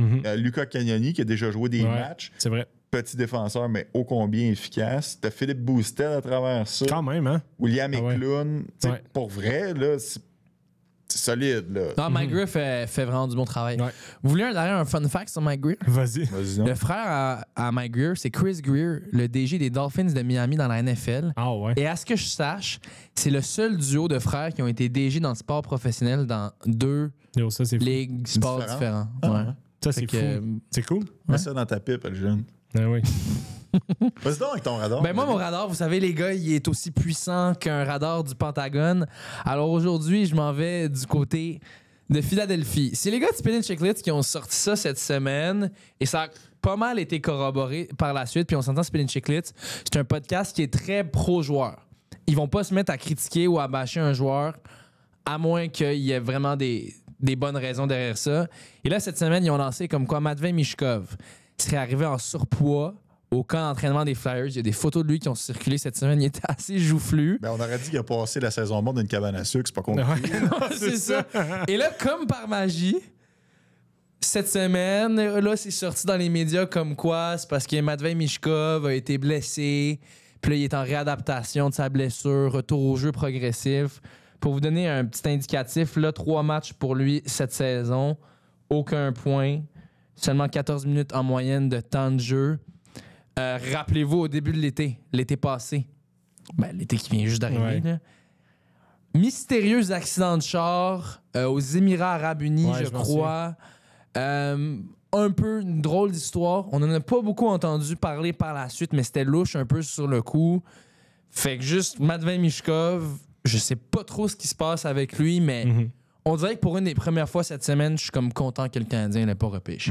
Ouais. Parce qu'il a l'air d'être un mot de tête pour de vrai, ce gars-là. Souvenez-vous aussi, son père avait été retrouvé mort Ouais. dans un étang ou quelque chose comme ça. Ouais, ouais. Au fond d'un lac, Ouais, je on pense. parlait C'est un conflit politique, je pense. Tu sais, c'était pas clair si Ouais. c'était un Ouais. meurtre ou, tu sais, ou en tout cas, mettons qu'il y Beaucoup de avait red flags autour de quand même. Mishkov. Mais moi, écoute, je serais hypocrite de dire le contraire. Moi, je voulais qu'on le repêche parce Oui, qu'il moi a un aussi. talent incroyable. Ben oui. C'est incroyable. Mais maintenant que tu as Ivan Demidov dans ta formation, je comprends que le casse-tête se bâtit autrement. Mais je voudrais pas dire l'inverse. C'est pas ce que je pensais. Ouais. Moi, en 23, c'est lui, je voulais qu'on ramasse. Mais écoute, on verra bien comment sa carrière Comme va. pas mal tout le monde à Montréal. Là. Je pense qu'on était pas mal déçus là, quand on a entendu David Ryan. On a entendu David Ryan parce que Price, c'était pas capable de dire son nom. Mais ouais. Carrie se souvenait pas. Ouais. Mais il y a bien du monde qui aurait aimé ça aussi que le Canadien repêche Brady Tkachuk par après. Parce que je pense que c'est ça qu'on disait. Là. Mais s'il y en a un autre là, qui est tombé au combat avec les Sénateurs, 4 semaines pour Brady Tkachuk, peut-être même plus, on verra. Parce que là, il a demandé une deuxième opinion à New York. Toujours à savoir si opération nécessaire ou pas. Ça ferait mal aux Sénateurs. Là. Vraiment. Ils ont tout le temps le don de mal commencer les saisons. En plus, les Sénateurs. Là. Ouais, c'est ça. Puis là, ils jouent du hockey de rattrapage à partir de décembre, janvier. Voyons. Ils sont mieux de bien commencer cette année parce que l'Atlantique est vraiment très bonne. Je pense que le Canadien, les Red Wings et les Bruins ont montré. L'échantillon est vraiment petit, mais les trois équipes ont montré qu'ils se sont améliorés cette saison. Fait que les Sénateurs sont mieux de bien partir, sinon ils vont finir dans la cave avec leurs bons amis, les Sabres de Buffalo. Ouais, non, c'est ça. Puis j'ai hâte de voir aussi au niveau leadership qu'est-ce que ça va donner quand on a Brady Tkachuk à l'écart. Est-ce qu'il y a des joueurs qui vont prendre le dessus? Jake Sanderson a été très bon l'an passé, comme en termes de leadership, en termes d'apport. Bon. Ouais, il est vraiment bon. Mais genre, est-ce que Stützle va plus s'impliquer? Est-ce que Drake Batherson va plus s'impliquer? J'ai hâte de voir. Shane Pinto a un bon début de saison. Ouais. Shane Pinto aussi. C'est intéressant que tu viennes parler des Wings puis des Bruins. On va jouer un jeu. On overreact trop vite, OK? Mais on s'amuse avec ça. Je vous donne des équipes au classement qui sont présentement au sommet. Vous me dites si ça va tenir la route ou non. Dans le fond, il y a 9 équipes qui ont au moins 6 points depuis le début de la saison. L'Avalanche est la seule équipe à 7. Est-ce que l'Avalanche va rester au sommet? Ben oui. Parfait. Les Hurricanes. Oui. Les Stars. Oui. Les Red Wings. Non. Moi aussi, je pense que les Red Wings, ça va s'écrouler. Les Bruins. Non. Le Canadien. Non. Oh. Moi, non, je dis oui. J'allais déjà parler en loin. Oui, c'est vrai. Le Canadien ne fera pas les séries. Là. Débuzzé. Mais c'est vrai que Oli en avait parlé. Oli en avait parlé. Je sais que tu en as parlé. J'en ai parlé tout l'été. Là. Après un court échantillon de 4 matchs, t'es pas plus rassuré parce que tu vois du Canadien de Montréal. C'est quand même un... Sois honnête, là. Oublie ton orgueil puis le fait que t'as pris position le couple de semaines. Là. Sois honnête, là. Oui. Je suis plus rassuré. Oui. Mais c'est 4 matchs. T'es-tu un partisan du Canadien à la base? Oui. Tu l'as pas dit fort, hein? Non, mais j'essaie d'être quand même objectif, là. OK. La neutralité journalistique, c'est... J'ai un bac en journalisme, là, moi. Ah, fait que c'est... Je comprends. No cheering in the press box, là. Mais je te call un peu full of shit, honnêtement. si tu me dis pas que t'es rassuré parce que tu vois sur la grande. Ben oui. Non, pour de vrai, je commence un petit peu à ravaler mes mots, mais j'ai plusieurs inquiétudes que je voyais au début de que je prévoyais au début de l'année que j'ai pas été rassuré encore, notamment deuxième centre pour moi, cette case-là, elle n'a pas été cochée. Demidov, je sais pas à quel point il va être capable de tirer son trio sur 82 matchs. C'est ça, c'est de la nouveauté. Les unités spéciales, ça me semble pas encore à point. Quelques aspects comme ça. Et l'Atlantique, pour moi, très, très bonne. J'avais parlé des Red Wings de Détroit, notamment. Ça pourrait être une équipe qui va brouiller les cartes. Fait que, regarde, j'ai pas le choix de maintenir ma prédiction. Là. Ça fait 4 matchs, puis je suis trop fier pour revenir là-dessus. Non, c'est ça. Ben oui, mais c'est pas après 4 matchs que je vais changer d'idée. Mais, moi, il y a un aspect du Canadien qui me fait peur, mais qui me fait un peu douter. C'est l'aspect des blessures. Genre... Tu sais, on a une belle collectivité, on a tout le monde qui pousse dans le même sens, mais du moment où il y a quelqu'un qui va tomber au combat... T'es à une blessure de Nick Suzuki, ta saison est finie. Un petit peu, mais fini. Moi aussi, j'ai peur pour ça, honnêtement. Ben oui, mais c'est de même pour bien les clubs. Là. Ben, pas nécessairement. Là. Les Panthers, ils ont bien perdu Barkov puis Tkachuk. Es-tu en train de comparer les doubles champions en titre à une équipe qui est en train de se sortir de sa phase de reconstruction? Non, mais tu sais, disons, on va dire les Capitals... Ils perdent Dylan Strome. Tu te dis-tu, les Capitals, plus aucune chance de faire les séries? Ouais, mais Dylan Strome. Ben, c'est leur premier centre. Ouais, c'est pas une équipe qui est bâtie de la même façon que Montréal, pareil. Non, c'est sûr. Mais je comprends ce que tu veux dire. C'est sûr les Hurricanes perdent Sébastien Aho. Si tu finis leur saison, non. Ça leur fait mal, par contre. Ça leur fait mal, mais les Hurricanes, ils ont un système, ils ont de la profondeur, ils ont une façon de jouer. On va dire à Toronto, Toronto, Austin Matthews, je suis d'accord, si Austin Matthews se blesse, sérieusement, c'est fini. Mais Nick Suzuki, là, je touche... il n'y a même pas de bois. Ouais, il y a du bois, là. Je touche du bois. Il n'a jamais manqué un match dans sa carrière. Je ne veux pas décevoir personne. À un moment donné, dans sa carrière, il va manquer un match. Ouais. C'est vrai qu'on le prend pour acquis. On le prend vraiment pour acquis parce que la profondeur au centre, là, disons, En tout cas, on est vraiment dans l'hypothétique, fait que je veux pas trop m'acharner là-dessus, mais tu sais, Suzuki se blesse, là. C'est qui prend cette chaise-là sur le premier trio, sur l'avantage numérique, sur Oliver Kapanen? Ouais. Non, mais pour vrai, c'est ça, là. Tu sais, on a la profondeur, surtout au centre, c'est difficile. Ouais. Mais en même temps, on est un peu comme les Devils du New Jersey d'une couple d'années. Surprise, on fait les séries. L'année d'après, tu fais pas les séries. C'est pas la fin du monde. Faut pas partir en peur. Moi, je pense que le Canadien va les faire. Puis je suis vraiment rassuré par ce que je vois depuis le début de la saison. Mais tes points sont quand même valides. Ouais. C'est vrai que ça peut tenir quand même un petit peu à un fil. Ouais, J'en conviens. On va faire l'inverse. Je vais vous donner les équipes en bas de classement. Vous me dites qui va se replacer. On a à peu près une dizaine d'équipes qui ont 3 points au moins. En 23e place, on retrouve les Flyers de Philadelphie. Oui. Ils vont se replacer? Non. Ils vont pas se replacer. Ils vont rester là. Ils vont rester là. Ouais. Je pense qu'ils vont avoir une année très difficile, les Flyers. Le Lightning. Oui, ils vont se replacer. Oui, j'espère pour eux. Ils vont se replacer. Je suis pas inquiet. Tellement de bons vétérans dans cette équipe-là, bien coachés. OK. Ouais. Les Kings. Non, moi, je les vois pas faire les séries, les Kings. Fait que... Moi aussi, je les ai pas mis en série. Moi, je les vois se replacer, je pense. Ah, pas moi. Ouais. Je trouve tellement qu'on a fait des drôles de moves. Là. Ben, en tout cas, il y a beaucoup de pentes ascendantes à LA. Tu sais, Alex Laferrière, qu'est-ce qu'il va faire? Quentin Byfield, s'il prend encore plus de galons. Mais il y a bien des pentes descendantes va faire peur, par contre. Oui, exact. Hey, Kopitar et Doughty. Mais Cody Ceci, Brian Dumoulin. Ça, c'est pas bon. Ouais. Corey Perry. Ouais, Joel Armia. Mais Cooper, il y a encore une couple de bonnes saisons, je pense. Ouais. Moi, j'étais vraiment pas enchanté parce qu'ils ont montré. Columbus, c'est une équipe quand même l'année dernière qui a chauffé Montréal. Oui. Présentement, on a seulement joué 3 matchs, mais ils ont une seule victoire et 2 défaites en temps réglementaire. Peuvent-ils se replacer? Non. Non, je pense pas. C'était Jed Greaves pas mal qui les avait propulsés presque en série l'an passé. Écoute, je veux pas aller là-dedans, mais il y a aussi, tu sais, tout le phénomène Johnny Gaudreau aussi, il y a une motivation de plus, il y a eu de l'énergie. C'est un bon point. Là, cette année, il n'y a pas ce facteur-là, si vous voulez. C'est vrai. Le soap opera qui est les Canucks de Vancouver avec Elias Pettersson qui a un début de saison très ordinaire. Eux aussi, ils en arrachent. Moi, je vois pas les Canucks faire les séries cette année. Non. Les Sharks, les Sabres, tout le monde le sait. Les Sénateurs d'Ottawa ont seulement 2 points en 4 matchs cette saison. Moi, je pense qu'ils vont se replacer. Là, moi, je vois les Sénateurs en série pour de vrai. Mais moi aussi. Je suis pas inquiet plus que ça. Ils commencent tout le temps mal. Il faut juste pas que Brady Tkachuk, son absence, soit trop long. Ouais, c'est ça. C'est pas bon, un deuxième opinion. Là. Non. Ben, Laine a eu un deuxième opinion l'an passé, puis il est revenu au jeu plus rapidement à cause de ça.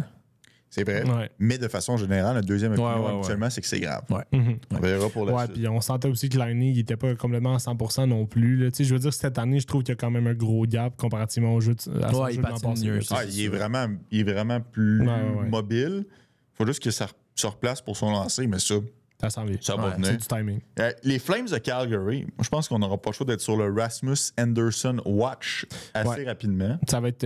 écoute, c'est intéressant, les Flames. Je trouve que c'est un dossier particulier parce que d'un côté, tu as quand même... Tu as des jeunes quand même établis qui peuvent...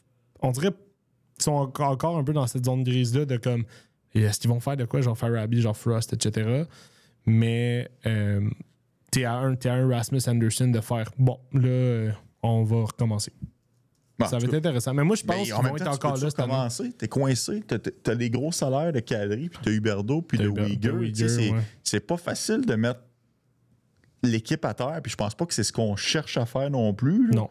Mais ils sont dans le fameux No Man's Land. Ils sont dans le No Man's Land, c'est sûr et certain. À 1000%. Puis t'as des bons espoirs, mais t'as pas d'espoir élite non plus. Fait que c'est exact. Exact.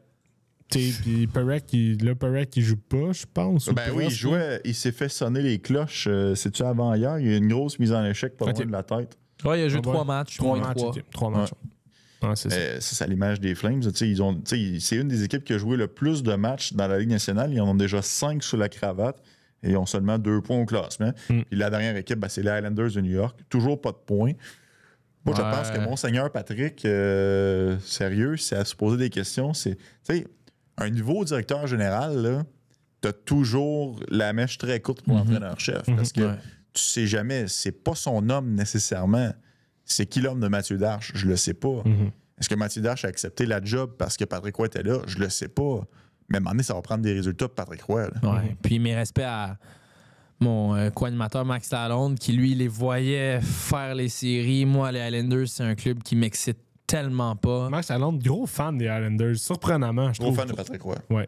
C'est ça. Puis, ouais, Patrick Roy, je pense pas qu'on. L'échantillon jusqu'à maintenant de ce qu'il a prouvé, pas sûr que c'est vraiment un si bon entrée en chef de ça dans la Ligue nationale où tu te dis, je vais toffer, même si ça va pas cette année, je vais attendre 1 an ou 2, puis à long terme, je crois en lui. Ce noyau-là des Highlanders, on l'a dit tellement souvent que t'as trop de joueurs un peu moyens avec des gros contrats. Ouais. Faut que tu sois patient puis qu'il t'écoule lentement. Puis là, de ce que Mathieu Schaefer a montré, il va être un super bon défenseur. Mais, fait qu'il essaie de bâtir c'est autour ça. de lui. C'est ça, tu as une lueur d'espoir en ce moment. C'est ta meilleure opportunité présentement, c'est vraiment d'être capable de voir qu'est-ce que tu peux vendre, comment tu peux entourer. Tu sais, Victor Eklund qui s'en vient, Keshan Etchison aussi. On a du bon là, qui s'en vient quand Cole même. Eiserman. Cole Eiserman aussi. Tu sais, c'est Callum Ritchie. Callum Ritchie, c'est vrai qu'on est allé chercher. Donc, tu vois, c'est quand même intéressant. Mais encore une fois, il ne faut pas qu'on se tienne à l'orgueil, mais qu'on soit capable de bâtir autour de ces points-là qui peuvent vraiment amener beaucoup de succès aux Islanders. Mais je lancerai pas la pierre uniquement à Patrick Roy, honnêtement. Moi, je pense que c'est une équipe qui est pas dirigeable. C'est une Ouais. équipe qui est mal construite. Ben oui. Fait qu'à un moment donné, tu sais, Scotty Bowman aurait de la difficulté à faire quelque chose aussi avec les Islanders de New York. Ouais. Mais tu l'as dit, tu sais, on est coincé avec des mauvais contrats. Ironiquement, on vient de signer Kyle Palmieri. Mais Ouais. tu sais, c'est que tu as des joueurs. C'est ça, tu sais, il reste une année à Andersley, il reste une année à Pajot à 5 millions. Palmieri vient de signer, mais je pense que c'est un deal de la Moriello qui était caché. C'est un autre dossier. 4,7 millions. On a signé Joe Drouin 4 millions 2 fois. Tu sais, on a encore du clair avec nous. 3 ans à 3,5 millions. Il reste Ouais. encore 5 ans à Pierre Engvall. En défensive, c'est- c'est pas bien mieux. Les gars sont là à long terme. Le Des Pollock, gars Pelech, lents. là. Ouais, Pollock, Pelech, Mayfield, ils sont tous là minimum jusqu'en 2029. Ouais, c'est tough, ça. Tu sais, c'est... Désolé. Désolé Non, pour non, les fans c'est des tough. Islanders. Désolé, Max mais- Lalonde. ouais. Je les voyais pas en série, puis je pense pas que Non ça plus. va se replacer. Mais bon, Dommage pour des gars comme Sorokin. là. En tout cas, moi, je suis un gros fan d'Ilya Sorokin. Ouais, je serais curieux de voir avec Ouais. une bonne équipe ce qu'il pourrait faire. Ouais. d'accord avec toi. Mais c'en a un autre qui est à contrat... Assez contrat long, long là, terme. 7-8 millions Ouais, par t'as- année, je crois. Il n'y avait Ouais, pas de parce que choix. Là. il venait de signer... il est seulement à sa 2e année de son entente. Parce que quand Patrick Roy est débarqué, Sorokin avait prolongé, mais je pense que ce contrat-là n'était même pas encore en cours, puis c'était Varlamov qui gardait les buts. C'est ça. Ça avait passé un peu croche C'était difficile. dans Là. le vestiaire des On Islanders. a eu des époques weird. Là. Avant ça, c'était Thomas Greiss puis Robin Lehner puis qui avaient Ouais. d'ailleurs gagné un Jennings ensemble. Ça, je trouvais ça capoté. Bref. Ah, J'ai ouais, ils ont jamais gagné le compris. William Jennings ensemble. Ouais. Je sais pas ça. William Jennings. Gary l'a gagné. Carey l'a gagné, ouais. Mais c'est un trophée que, à la fin de la carrière d'un joueur, tu te dis jamais comme. Il a gagné un le Jennings. Jennings, là. Pour les gens qui ne savent pas, Ouais. c'est le moins de buts accordés. Ouais. Saison Il dernière. le donne-tu encore? Ouais, il le donne encore. Ouais, mais Il y a eu c'est- des tandems qui l'ont eu. Tu sais, je pense C'est que Ullmark et Swayman l'ont eu. Là, deux Ce ou serait 3 ans. logique. Ben oui, Ouais. ce serait logique. Il était tellement dominant. Ouais. Tu sais, le trophée Bud Light, pour moi, est beaucoup plus prestigieux. Le trophée plus c'est moins Bud Light. Ça, c'était bon, ça. John Leclerc l'a gagné une couple de fois. Ouais. Martin, c'est là aussi. C'est l'année passée, c'est Connor LeBuck qui Ok. a gagné Bon. le William Il y a Jennings. sûrement Ah, c'est 24 Jennings, quand même. c'est plus des tandems. Non, OK. Depuis 2023-2024, c'est seulement un gardien qui l'emporte. Qui a gagné le plus de Jennings? Martin ouais. Brodeur, sûrement. Ouais, Brodeur doit être là-dedans, c'est sûr. Brodeur l'a gagné en 2009-2010, 2003-2004, 2002-2003, 97-98, Ah, il y en a une couple. 96-97. Ouais. Ah ouais. Ed Belfour l'a gagné souvent. Une, Mm. deux, trois. Ah, c'est quatre Martin fois. Brodeur et Patrick Roy, 5. Patrick Roy Ok. aussi, plein de fois, consécutifs, 86, 87, 88, Ed Belfort, 4. 91. J'adore qu'on passe un moment sur Hey, le Jennings Greg dans le Fior podcast. a déjà gagné le Jennings, j'aurais pas parié là-dessus. Brian Hayward a 3 Jennings. Très fort. Parce que c'était le backup à Patrick Roy avec le Mais Canadien. faut pas oublier de donner C'est Héron ça, à un c'est Vézina, là. Ah, ben, Ouais. Mais le Vézina, dans ce temps-là, était-tu donné Un tandem aussi. à un tandem? Richard Sévigny a 3 Vézina. quand même. Quand même. C'est bon. Ouais, c'est excellent. C'est bon. Ah, c'est bon. Ah oui. Hey, je me souvenais pas de ça, mais Antti Ranta et Frédéric Anderson avaient gagné le Jennings avec les Hurricanes. Mm. Mais Ranta aussi, ça a été un gardien. Honnêtement, la liste des gagnants du Hey, c'est pas un... Jennings, c'est fascinant.